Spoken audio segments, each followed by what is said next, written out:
everybody. I don't know if this is working. Yeah, this is working. Thanks for coming. I thought it would be important to have an opportunity to see you, albeit briefly, today, in view of the latest information we have received last night, and still working on that today, regarding the equipment of the agency in Iran.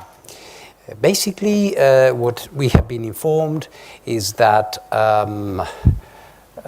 27 cameras like this. You remember in December we were showing these cameras on a more auspicious time where we were reinstalling cameras. 27 cameras are being removed in Iran, apart from an online enrichment monitoring system that we have over there.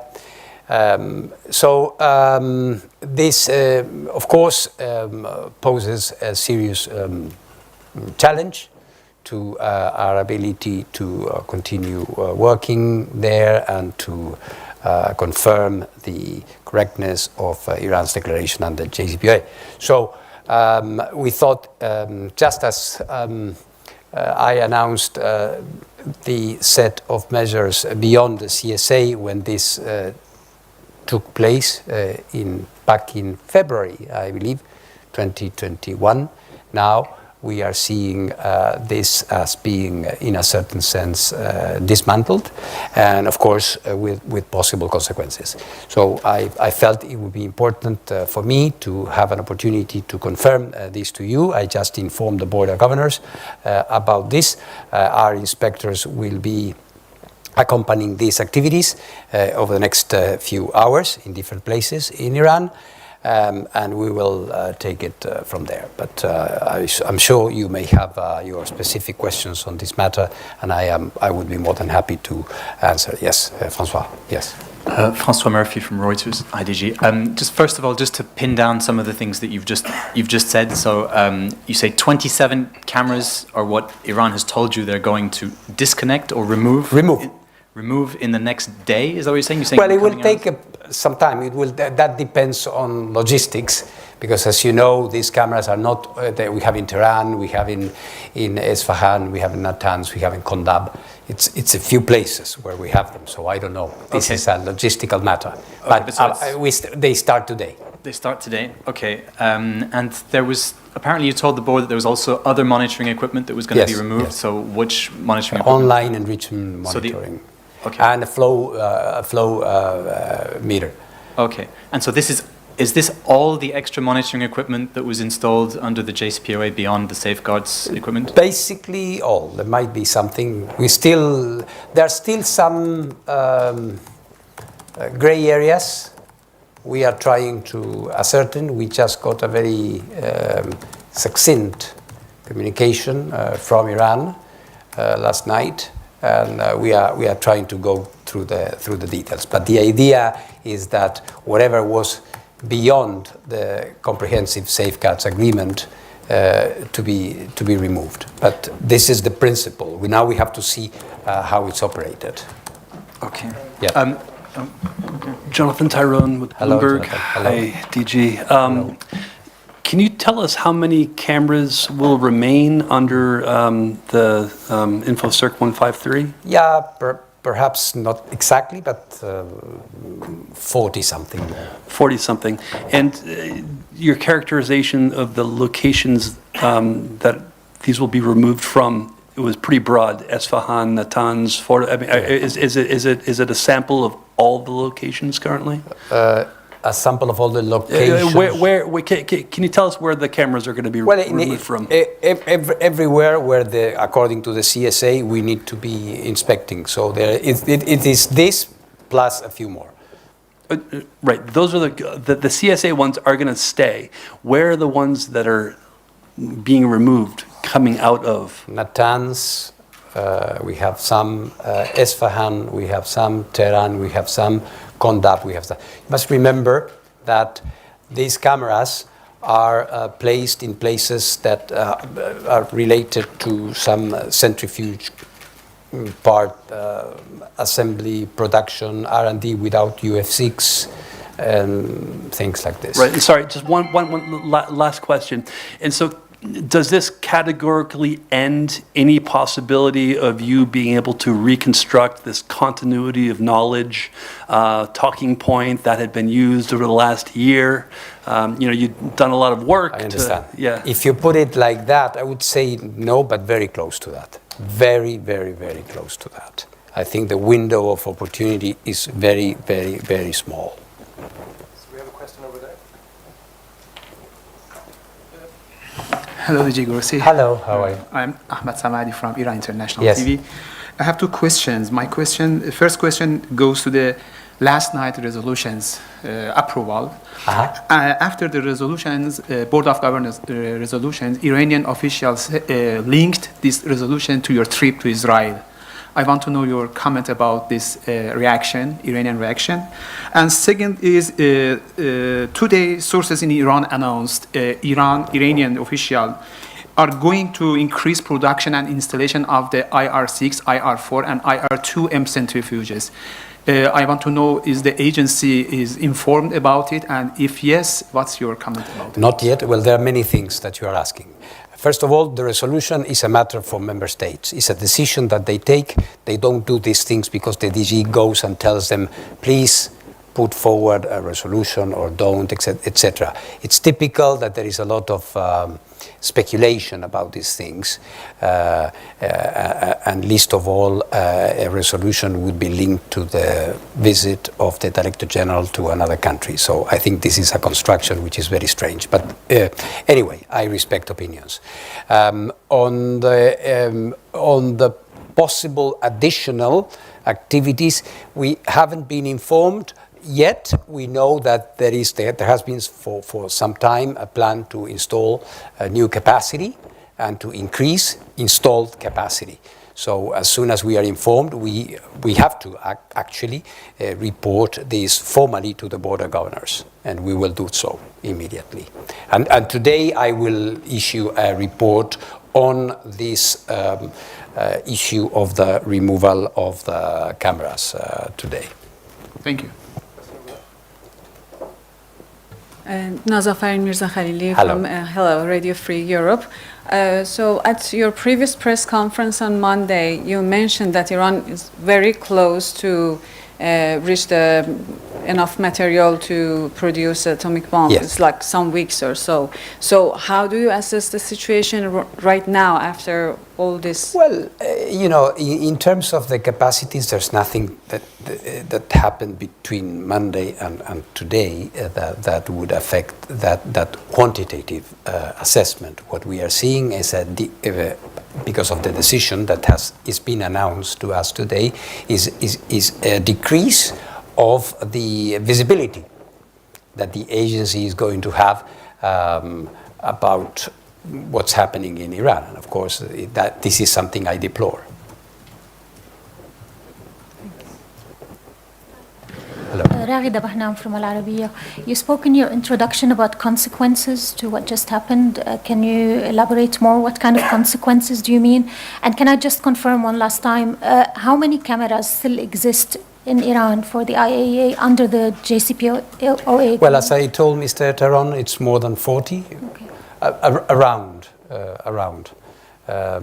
So, in terms of consequences, I don't know exactly what you mean. What I think is that what we see is that we are in a very tense situation with the negotiations on the revival of the JCPOA at a low ebb, if I can put it like that, with our bilateral process with Iran on the clarification of a number of outstanding issues not being successful so far. Now we are adding this to the picture. So as you can see, it's not a very nice one. My obligation is to persevere, to continue proposing solutions and to continue to propose that we work together with Iran. But quite clearly, it's not one of those good days. It's not. Setsuko Nippon Television. I have two questions. One is a technical one. Can you explain a little bit more about the online enrichment monitor and another fuel monitor?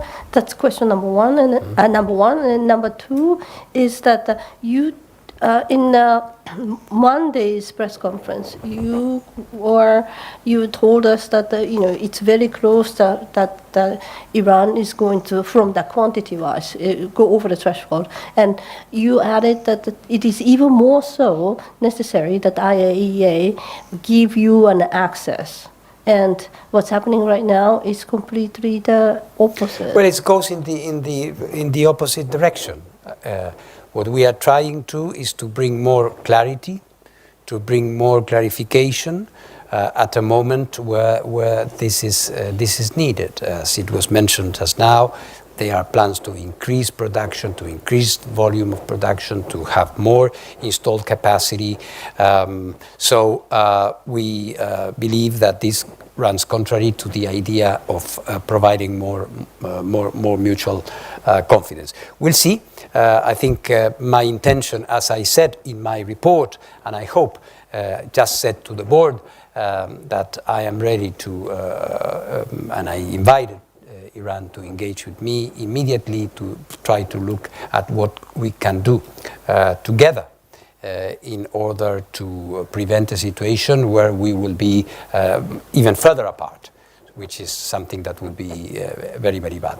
On the technical parts, these are systems that we had in addition, which are important to verify the amounts of enriched uranium. It's added technical, apart from cameras, we have other ways, apart from the physical. You have the physical inspections, you have the cameras, but you also have systems that can identify the flows, for example, of liquids or the amount of enriched material, and can send this information online to us. So it's added systems, the data transmission systems that the agency has to complete the full picture.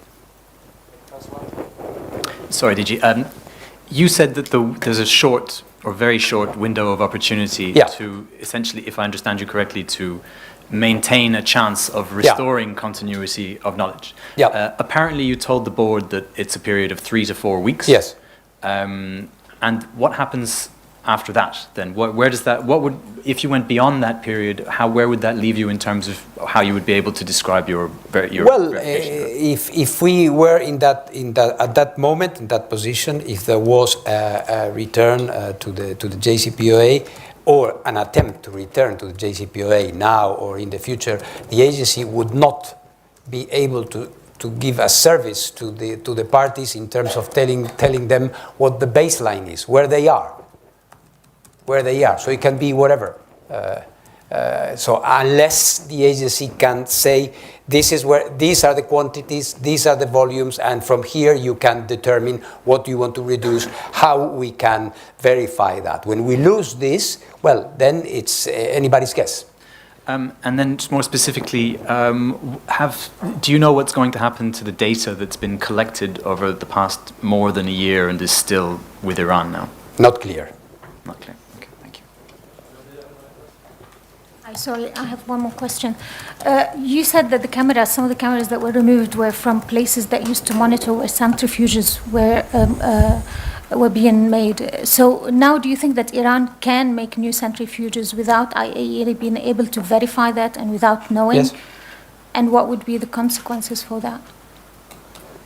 Less transparency, more doubt, uncertainty. Okay, and are you talking to the Iranians asking for another trip to Tehran? Is that a plan? Well, I really hope that we can do this. I think we need to do this. We had a process, we had agreed on a process. The process did not produce the results that we were hoping it would. So nobody should be, people are, especially in Iran, some people are very angry because I'm saying this, but this is the truth. The reality is that we were not able to come to a successful outcome. There was no clarification. Does this mean that this is the end of the line? I think it shouldn't be the case. You don't have an input? Not yet. You don't have an Not input? yet. I hope to have one soon. You asked for one? Huh? You asked? No, I haven't. You will not? Huh? You will not? You know, as I always say, you know, I don't make this an issue of pride, who asks. I'm always ready. You know, the DG is at the service of member states. So I'm always ready. I hop on a plane, I go if they want to see me. If they don't want to see me, then there is another problem. But let's hope that emotions, you know, go down a little bit, and that we focus again on the problems, because the problems are not disappearing. And if we add to the problems less visibility, less access to the agency, then I don't think we are solving anything. We are aggravating everything. That's my impression. Just briefly, going back to the continuity of knowledge, you discussed just now the baseline and how you'd be unable to verify against the baseline. But surely you could establish a new baseline. So what you're really saying is if this 3 or 4 weeks go by and there is no JCPOA, but a JCPOA is agreed in 2 months from now, you'd have to create a new baseline. Well, that's a lot of speculation, Jonathan. In between. Well, I'm just asking you. If that were to happen, when we say 3-4 months, weeks, is because we know the production capacities, we know the systems, we know the facilities, we can have some projections. So when my experts tell me, well, this is beyond this, we cannot really know. So if you were to have a situation where you could revive the JCPOA later on, then you would have to see, look at the declarations, go, compare, do a thorough review of the whole thing and see whatever is... But that's what you do here, isn't it? Is that's what you do on a normal? So the agency's services would not be available to the partner to the parties of the JCPOA after 4 weeks. We wouldn't be able to give them the accuracy that they require. So the JCPOA is dead if it's not done within the next 4 weeks. I think this would be a fatal blow. Okay. Any other questions? Thank you very much. And we see each other soon, I hope. Thank you. Have a nice day. Bye-bye.